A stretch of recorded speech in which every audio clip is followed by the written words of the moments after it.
Well, obviously, it is a very important game now with the, where we stand in the group, and obviously, it's the last game, the last qualifier this season, so we want to put ourselves in a stronger position as possible to pick it up, next season. So it is a very important game, and we know, how difficult a game it'll be. Having, it not been too long since we last went out there. It's a totally different game, really. You're sort of in control. You probably haven't had enough all of the ball, and you just got to hope to get an early goal. Just settles things down. I think, if you don't score, after 20 minutes, 25 minutes, I think maybe you start trying to force things through, and then when things don't come off, it can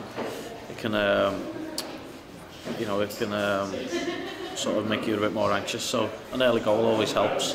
When Fabio was in charge, his style was, that he was the boss, and with Roy, he's sort of, he's a bit more relaxed.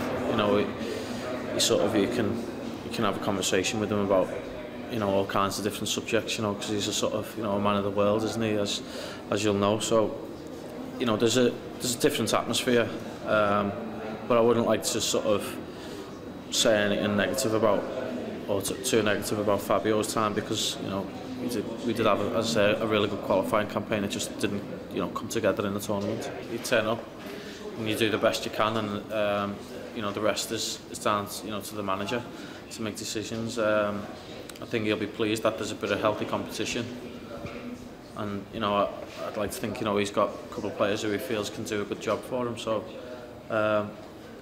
yeah, there's not much you can do outside of turning up and doing your best. Really, you're not in control of anything outside of that.